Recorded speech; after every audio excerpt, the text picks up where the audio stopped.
Hi ഒരുവൺ, നിങ്ങളുടെ +2 exams ഒക്കെ ഇങ്ങനെ നടന്നുകൊണ്ടിരിക്കുകയാണ് അല്ലേ? അപ്പം നിങ്ങൾ നല്ല രീതിയിൽ എഴുതുന്നുണ്ടെന്നും നിങ്ങൾക്ക് നല്ല മാർക്ക് കിട്ടട്ടെ എന്നൊക്കെ ഞാൻ എന്ത് ചെയ്യുന്നു ആഗ്രഹിക്കുന്നു. ഓക്കെ, അതൊക്കെ അവിടെ നിൽക്കട്ടെ. ഓക്കെ, അപ്പം നിങ്ങൾ ഇപ്പോൾ +2 പഠിച്ചുകൊണ്ടിരിക്കുന്ന ആൾക്കാരാണ്, 12th പഠിച്ചുകൊണ്ടിരിക്കുന്ന ആൾക്കാരാണ് അല്ലേ? ആണ്. സോ ഈ 12th കഴിഞ്ഞിട്ട് ആഫ്റ്റർ 12th നിങ്ങൾ എന്ത് ചെയ്യണം എന്ന് നിങ്ങൾ ചിന്തിച്ചിട്ടുണ്ടോ? അല്ലെങ്കിൽ +2 കഴിഞ്ഞിട്ട് നിങ്ങൾക്ക് ഏത് ഫീൽഡിലേക്ക് പോകണം, അല്ലെങ്കിൽ നിങ്ങൾ ഏത് പ്രൊഫഷനാണ് നിങ്ങളുടെ ആഗ്രഹം എന്നൊക്കെ നിങ്ങൾ ചിന്തിച്ചിട്ടുണ്ടോ?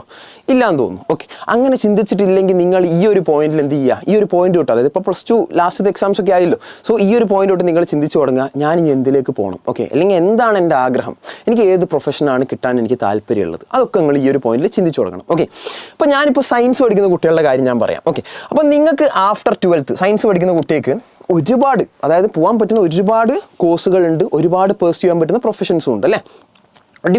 നിങ്ങൾ മനസ്സിലാക്കേണ്ടത്, നിങ്ങൾക്ക് ഒരുപാട് ഓപ്പർച്യൂണിറ്റി ഉണ്ട്, ഒരുപാട് കോഴ്സുകൾ അവൈലബിൾ ആണ് ഇപ്പോൾ അല്ലേ? അപ്പോൾ അങ്ങനെയാണ് നിങ്ങൾ മനസ്സിലാക്കണം. നിങ്ങൾക്ക് ഇപ്പോൾ സയൻസ് പഠിച്ചിട്ട് അത്യാവശ്യം സൊസൈറ്റിയിൽ നല്ല റെസ്പെക്റ്റ് കിട്ടുക, ഓക്കെ, അത് നിങ്ങൾക്കൊരു ആവശ്യമായിരിക്കും അല്ലേ? സൊസൈറ്റിയിൽ നിങ്ങളെ 4 ആൾ അറിയുക, 4 ആൾ റെസ്പെക്റ്റ് ചെയ്യുക പറയുമ്പോൾ നിങ്ങൾക്ക് അത് ഭയങ്കര ഇഷ്ടമുള്ളൊരു കാര്യമായിരിക്കും അല്ലേ?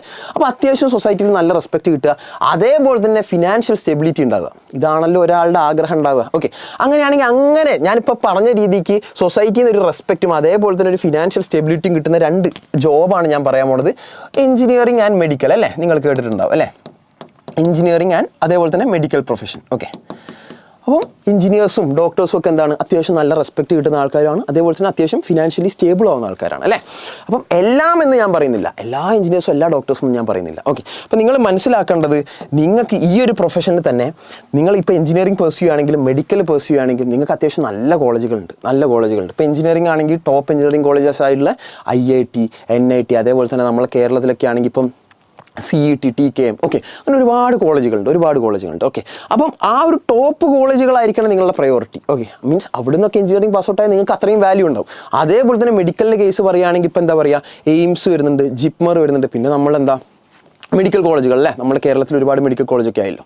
ഓക്കെ, സോ ആ മെഡിക്കൽ കോളേജുകൾ, ഓക്കെ, ഇവിടെയൊക്കെ പഠിച്ചിട്ടുണ്ടെങ്കിൽ നിങ്ങൾക്ക് അത്യാവശ്യം നല്ല വാല്യൂ ഉണ്ടാവും. ഓക്കെ, പക്ഷേ ഇങ്ങോട്ടൊക്കെ കയറണമെങ്കിൽ നിങ്ങൾക്ക് ഇപ്പോൾ ഞാൻ പറഞ്ഞല്ലോ, ഇപ്പം ഞാൻ പറഞ്ഞ എഞ്ചിനീയറിംഗ് കോളേജുകൾ അതേപോലെ തന്നെ ഞാൻ പറഞ്ഞ മെഡിക്കൽ കോളേജുകളൊക്കെ കയറണമെങ്കിൽ, അതേപോലെ തന്നെ നല്ലൊരു മീൻസ് കരിയർ നിങ്ങൾക്ക് ഉറപ്പിക്കണമെങ്കിൽ നിങ്ങൾ നല്ല കോളേജിൽ കയറേണ്ടി വരും. സോ ഈ ഒരു ഫീൽഡിലേക്കൊക്കെ പോകണമെങ്കിൽ നിങ്ങൾക്ക് വെറുതെ പോകാൻ പറ്റില്ല. നിങ്ങൾക്ക് സയൻസിൽ ഇപ്പം 96%, 97% ഉണ്ടെന്നുള്ളതുകൊണ്ട് പോകാൻ പറ്റില്ല. സോ നിങ്ങൾക്ക് അവിടെ എൻട്രൻസ് എക്സാംസ് വരും. എന്തിനാണ് എൻട്രൻസ് എക്സാംസ്? അതായത് ഒരുപാട് കുട്ടികളുണ്ട്, ഇതിൽ ടോപ്പായിട്ടുള്ള അല്ലെങ്കിൽ ബ്രൈറ്റ് ആയിട്ടുള്ള സ്റ്റുഡൻസിനെ എടുക്കാനാണ്. ഓക്കെ, ആ ബ്രൈറ്റ് ആയുള്ള കുട്ടികൾ ഞാൻ പറഞ്ഞ ഈ ടോപ്പ് കോളേജസ് ഒക്കെ ഇങ്ങനെ ഫില്ല് ചെയ്ത് ഇങ്ങനെ വരിക ചെയ്യാം. ഓക്കെ, പറഞ്ഞതിന് ഐഡിയ മനസ്സിലായോ? സോ എൻട്രൻസ് എക്സാം എന്ന് പറയുമ്പം ജസ്റ്റ് ഒരു കൺസെപ്റ്റ് കുറേ അറിഞ്ഞതുകൊണ്ട്, അല്ലെങ്കിൽ ഇപ്പോൾ നിങ്ങൾക്ക് +2 മാർക്ക് ഉള്ളതുകൊണ്ട് ക്രാക്ക് ചെയ്യാൻ പറ്റുന്ന ഒരു സാധനമല്ല. ഓക്കെ, +2 നിങ്ങൾക്ക് ഇപ്പോൾ 99% ഉണ്ടായിരിക്കും, ചിലപ്പോൾ നിങ്ങൾക്ക് എൻട്രൻസ് കിട്ടൂല.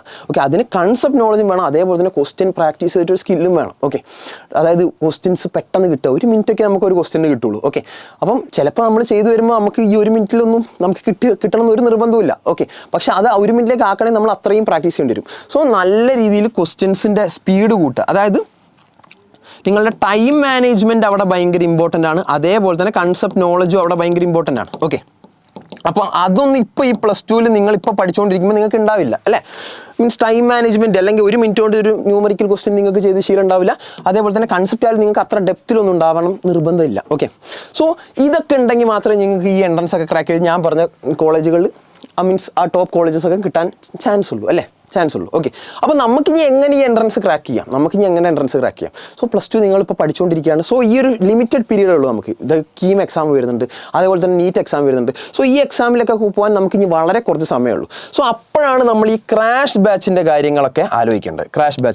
ഓക്കെ, +2 കഴിഞ്ഞിട്ട് നിങ്ങൾക്ക് ഈ എൻട്രൻസ് വരെയുള്ള ടൈമിൽ നിങ്ങൾക്ക് കൺസെപ്റ്റ് നോളജും അടിപൊളിയാക്കി തരിക, അതേപോലെ തന്നെ ടൈം മാനേജ്മെൻറ്റ് പക്കയാക്കി തരിക. അതൊക്കെയാണ് ഈ ഒരു ബാച്ചിൻ്റെ ഒരു ഉദ്ദേശം. ഓക്കെ, സോ ഞാൻ പറയുകയാണെങ്കിൽ നമുക്ക് എജ്യൂപോർട്ടിൻ്റെ നോക്കിക്കോളാം, യോധ എൻക്രാഷ് അല്ലേ, അങ്ങനെ ഒരു ബാച്ച് ഉണ്ട്. ഓക്കെ, സോ ഈ ബാച്ചിലേക്ക് നമ്മൾ മെയിനായിട്ട് എന്താണ്, നീറ്റ്, കീം, അതേപോലെ തന്നെ ഈ എൻട്രൻസുകളുടെ കോച്ചിങ് ആണ് തരാൻ ആഗ്രഹിക്കുന്നത്. ഓക്കെ, അപ്പോൾ നമുക്ക് നല്ല റെക്കോർഡ് ക്ലാസ്സുകൾ ഉണ്ടാവും, അതേപോലെ തന്നെ എന്തുണ്ടാവും, മീൻസ് ഓഫ്ലൈൻ ക്ലാസ്സുകൾ ഉണ്ടാവും. ഓഫ്ലൈനായിട്ടും നിങ്ങൾക്ക് ഓൺലൈനായിട്ടും പഠിക്കാം, ഓൺലൈനായിട്ടും ഓഫ്ലൈനായിട്ടും ഒക്കെ പഠിക്കുക എന്നുള്ളത് കാര്യം നിങ്ങൾ മനസ്സിലാക്കി വെക്കുക. ഓക്കെ, അപ്പം മീൻസ് ഇങ്ങനെയൊക്കെ പഠിച്ചാൽ മാത്രമേ നമുക്ക് ഞാൻ പറഞ്ഞ രീതിക്ക് എൻട്രൻസിൽ നല്ല സ്കോർ വാങ്ങിച്ചിട്ട് നല്ല കോളേജുകൾ കയറാൻ പറ്റുള്ളൂ. അതാണല്ലോ നമ്മളുടെ എയിം. ഓക്കെ, മീൻസ് നിങ്ങൾ ഈ പ്രൊഫഷൻ ചൂസ് ചെയ്യുകയാണെങ്കിൽ നിങ്ങൾ നല്ല കോളേജ് ചൂസ് ചെയ്യുക എന്നുള്ളത് ഭയങ്കര ഇമ്പോർട്ടൻ്റ് ആണ്. സോ നമ്മൾ ഈ എൻക്രാഷ് ജസ്റ്റ് ഒന്ന് ഓർമ്മയിൽ വെക്കുക. ഓക്കെ, അപ്പോൾ നിങ്ങൾ മനസ്സിലാക്കേണ്ടത് കേരളത്തിൽ തന്നെ ഏറ്റവും അടിപൊളിയായുള്ള ഫാക്കൽറ്റീസിൻ്റെ ക്ലാസ്സാണ് നിങ്ങൾക്ക് കിട്ടാൻ പോകുന്നത്. ഓക്കെ, എല്ലാ ഫാക്കൽറ്റീസ് ആയാലും ഭയങ്കര എക്സ്പീരിയൻസ്ഡ് ആയുള്ള അടിപൊളി ടീച്ചേഴ്സാണ്. ഓക്കെ, നിങ്ങൾക്ക് തന്നെ ഇവരുടെ യൂട്യൂബ് ക്ലാസ്സൊക്കെ നിങ്ങൾക്ക് കാണാൻ പറ്റിയിട്ടുണ്ടാവും. ഓക്കെ, അപ്പം നിങ്ങൾ മനസ്സിലാക്കേണ്ടത് ബാച്ച് സ്റ്റാർട്ട് ചെയ്യുന്നത് മാർച്ച് 29-നാണ്. ഓക്കെ, ബാച്ച് സ്റ്റാർട്ട് ചെയ്യുന്നത് മാർച്ച് 29-നാണ്. ഓക്കെ, അപ്പോൾ നിങ്ങൾക്ക് ഇപ്പോൾ തന്നെ രജിസ്റ്റർ ചെയ്ത് തുടങ്ങാം. ഓക്കെ അല്ലേ? പറഞ്ഞതിൻ്റെ ഐഡിയ മനസ്സിലായല്ലോ, പ്രശ്നങ്ങളൊന്നുമില്ല. അങ്ങനെയാണെങ്കിൽ നിങ്ങൾ ഇനി മനസ്സിലാക്കേണ്ടത്, ഇപ്പോൾ +2 പഠിക്കുന്ന കുട്ടികൾക്ക് എന്തെങ്കിലുമൊക്കെ സ്കോളർഷിപ്സ്, അത് നിങ്ങൾ ആഗ്രഹിക്കുന്ന ഒരു സംഭവമല്ലേ? അതായത് നിങ്ങൾക്ക് ഈ ഒരു ബാച്ചിൽ കയറുമ്പം നിങ്ങൾക്ക് എന്തെങ്കിലുമൊക്കെ സ്കോളർഷിപ്സ് ഉണ്ടോ, അല്ലെങ്കിൽ നിങ്ങളെ മാർക്ക് ബേസ് ആയിട്ട് നിങ്ങൾക്ക് എന്തെങ്കിലും സ്കോളർഷിപ്സ് കിട്ടുമോ, നമ്മൾ അതിലേക്കാണ് കിടക്കുന്നത്. ഓക്കെ, അപ്പോൾ നിങ്ങളുടെ +1 മാർക്ക് ബേസ് ചെയ്തിട്ടാണ് നമ്മൾ എഡ്യൂപോർട്ടിൽ സ്കോളർഷിപ്പ് തരാൻ ഉദ്ദേശിക്കുന്നത്. നോക്കിക്കോ, അപ്പോൾ നമ്മൾ +1 മാർക്ക് ബേസ് ചെയ്തിട്ടാണ് എന്ത് കൊടുക്കുന്നത്, സ്കോളർഷിപ്പ് കൊടുക്കുന്നത്. ഓക്കെ, അപ്പം ഫിസിക്സ്, കെമിസ്ട്രി, മാത്സ് ആയിരിക്കും ആർക്ക് ഉണ്ടാവുക, നമ്മുടെ എഞ്ചിനീയറിംഗ് ചൂസ് ചെയ്യുന്ന കുട്ടികൾക്ക് ഉണ്ടാവുക. ഫിസിക്സ്, കെമിസ്ട്രി, ബയോളജി ആയിരിക്കും എന്തിനുണ്ടാവുക, നീറ്റ് ചൂസ് ചെയ്യുന്ന കുട്ടികൾക്ക് ഉണ്ടാവുക. ഓക്കെ, അല്ലെങ്കിൽ മെഡിക്കൽ ഫീൽഡിലേക്ക് പോകുന്ന കുട്ടികൾക്ക് ഉണ്ടാവുക. സോ നമ്മൾ നോക്കുന്നത് +1-ൽ നിങ്ങൾക്ക് ഈ 3 സബ്ജക്റ്റും കൂടെ കൂട്ടിയിട്ട് 240 മാർക്ക് ഉണ്ടെങ്കിൽ, 240 മാർക്ക് ഉണ്ടെങ്കിൽ നോക്കിക്കോ, നിങ്ങൾക്ക് ഫുൾ സ്കോളർഷിപ്പ് ഉണ്ട്. അതായത് 100% കോഴ്സ് ഫീ സ്കോളർഷിപ്പ് ഉണ്ടാവും.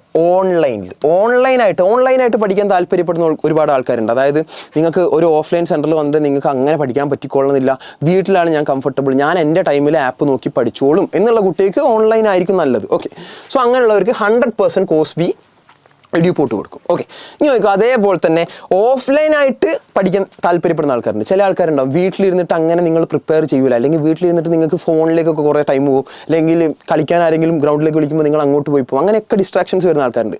സോ അവർക്ക് ഏറ്റവും നല്ലൊരു ഓപ്ഷനാണ് ഓഫ്ലൈൻ. അതായത് നിങ്ങൾക്കൊരു ക്ലാസ് റൂം ഉണ്ടാവും, അതേപോലെ തന്നെ ക്വസ്റ്റ്യൻ ചെയ്യാനൊരു ഹോൾ ഉണ്ടാവും, നിങ്ങൾ ഭയങ്കര സ്ട്രിക്റ്റ് ആയിട്ട് എൻവയോൺമെൻറ്റിൽ ഇങ്ങനെ ക്വസ്റ്റ്യൻ ചെയ്ത് അടിപൊളിയാവും. ഓക്കെ, സോ അങ്ങനെ പഠിക്കാൻ നിങ്ങൾക്കൊരു ഓപ്ഷൻ ഉണ്ട്. സോ ഇങ്ങനെ നിങ്ങൾക്ക് ഈ 240 മാർക്ക് ഉണ്ടെങ്കിൽ നിങ്ങൾക്ക് അവിടെ എല്ലാ ഫീസും എന്താണ് അടയ്ക്കേണ്ട കാര്യമില്ല, ഫുൾ ഫീസ് നിങ്ങൾക്ക് അവിടെ ഫ്രീ ആണ്. നിങ്ങളത് മനസ്സിലാക്കുക.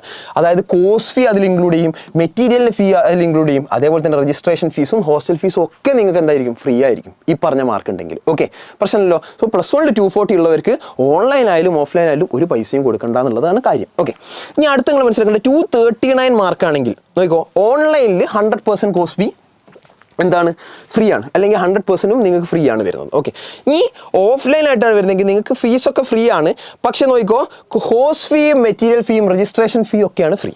ഹോസ്റ്റലിൻ്റെ പൈസ നിങ്ങൾ അടയ്ക്കേണ്ടി വരും. ഓക്കെ, അപ്പോൾ നിങ്ങൾ ആലോചിക്കും, സാർ 239, 249 ഒരു മാർക്കിന് എന്താണ് ഇത്രയും ഒരു വ്യത്യാസം വരുന്നത്, ഹോസ്റ്റൽ എന്തുകൊണ്ട് കൊടുക്കേണ്ടി വരുന്നു? നിങ്ങൾ മനസ്സിലാക്കേണ്ടത്, ഇനി നിങ്ങൾ മുന്നോട്ട് മീൻസ് ഈ ഒരു എഴുതാൻ പോകുന്ന എൻട്രൻസ് എക്സാമിലൊക്കെ ഒരു മാർക്ക് മാറിയത്തിന് ഒരുപാട് റാങ്ക് മാറും. സോ നിങ്ങൾ ഇപ്പോഴേ അത് മനസ്സിലാക്കുക. ഓക്കെ, ഓരോ മാർക്കിനും അത്രയും വാല്യൂ ഉണ്ട്. ഓക്കെ, അതുകൊണ്ടായിരിക്കും എന്താണ് ഈ ഒരു ഹോസ്റ്റൽ ഫീസ് അവിടെ ആ ഒരു എന്താണ് ഇവിടെ ഹോസ്റ്റൽ ഫീസ് കൊടുക്കണം, അവിടെ ഹോസ്റ്റൽ ഫീസ് കൊടുക്കണ്ട എന്നുള്ളൊരു അവസ്ഥ വരുന്നത്. ഓക്കെ, ഇനി ഇതേപോലെ തന്നെ നോക്കിക്കോ, 238 മാർക്കാണെങ്കിൽ 90% കോഴ്സ് ഫീ ഓഫ്ലൈനിലും അതേപോലെ തന്നെ ഓൺലൈനിലും നിങ്ങൾക്ക് ഫ്രീ ആയിരിക്കും. പിന്നെ അതേപോലെ തന്നെ 236, 237 അതായത് ഈ മാർക്കിൻ്റെ റേഞ്ചിലാണ് വരുന്നതെങ്കിൽ 75% നിങ്ങൾക്ക് ഫ്രീ ആയിരിക്കും, ഫീ അത്രയും കുറയും. അതേപോലെ തന്നെ ഓൺലൈൻ ആണെങ്കിലും അതേപോലെ തന്നെ. ഓക്കെ, അപ്പോൾ ബാക്കിയുള്ള ഈ മാർക്കുകൾക്കൊക്കെ ഈ പറഞ്ഞൊരു സ്കോളർഷിപ്പാണ് ഉള്ളത്. ഓക്കെ, അപ്പോൾ നിങ്ങൾ മനസ്സിലാക്കേണ്ടത്, നിങ്ങൾക്ക് ഈ ഒരു ക്രാഷ് പ്രോഗ്രാമിൽ ജോയിൻ ചെയ്യാം ചെയ്തിട്ടുണ്ടെങ്കിൽ ഗുണങ്ങൾ എന്താണെന്ന് നിങ്ങൾക്ക് മനസ്സിലായി അല്ലേ? മീൻസ് ഈ ഷോർട്ട് ടൈം കൊണ്ട് നിങ്ങൾക്ക് എന്താണ് ഈ പറഞ്ഞ കോളേജുകളിലൊക്കെ കയറുക, അല്ലെങ്കിൽ ഈ എൻട്രൻസ് എക്സാം ക്രാക്ക് ചെയ്ത് നിങ്ങൾക്ക് ഇഷ്ടപ്പെട്ട കോളേജിലൊക്കെ കയറാനുള്ള ഒരു ഓപ്പർച്യൂണിറ്റി കിട്ടും. സോ ഇതെന്തായാലും ചെയ്യാൻ നോക്കുക. നിങ്ങൾക്ക് ഇനിയും ഈ ഒരു എഞ്ചിനീയറിംഗ് മെഡിക്കൽ ഫീൽഡിലേക്കാണ് പോകേണ്ടെങ്കിൽ നിങ്ങൾക്ക് ഇത് വേർത്തായിരിക്കും. ഓക്കെ, മനസ്സിലാക്കി വെക്കുക. ഓക്കെ, പിന്നെ നിങ്ങൾ മനസ്സിലാക്കണം, നിങ്ങൾ മനസ്സുകൊണ്ട് ഇത് അത്രയും ഡെഡിക്കേറ്റഡ് ആയിരിക്കണം. നിങ്ങൾ പഠിക്കുന്നത് നിങ്ങൾ ഉറപ്പിച്ചാൽ മാത്രമേ നമ്മൾ എന്ത് പഠിച്ചിട്ടും കാര്യമുള്ളൂ അല്ലേ? അതായത് വേറെ ആരുടെയും പ്രഷറിനല്ലാണ്ട് നിങ്ങൾക്ക് സ്വന്തമായിട്ട് ഇനി മെഡിക്കലോ അല്ലെങ്കിൽ എഞ്ചിനീയറിംഗ് ഫീൽഡിലേക്ക് പോകണമെങ്കിൽ ഈ ക്രാഷ് നിങ്ങൾക്ക് അത്ര യൂസ്ഫുൾ ആയിരിക്കും. ഓക്കെ, സോ നല്ല രീതിക്ക് എന്ത് ചെയ്യുക, ഇതിനെപ്പറ്റി ഒന്ന് ആലോചിക്കുക. ഓക്കെ, നിങ്ങൾക്ക് ജോയിൻ ചെയ്യാനുള്ള ലിങ്കൊക്കെ നിങ്ങൾക്ക് താഴെ കൊടുക്കുന്നതായിരിക്കും. സോ എല്ലാവർക്കും നിങ്ങളുടെ ഫ്യൂച്ചറിൽ ഇഷ്ടമുള്ള ഒരു പ്രൊഫഷനിലേക്കും അതേപോലെ തന്നെ ഇഷ്ടമുള്ള ജോബൊക്കെ ചെയ്യാനുള്ള ഭാഗ്യം ഉണ്ടാവട്ടെ. All the very best.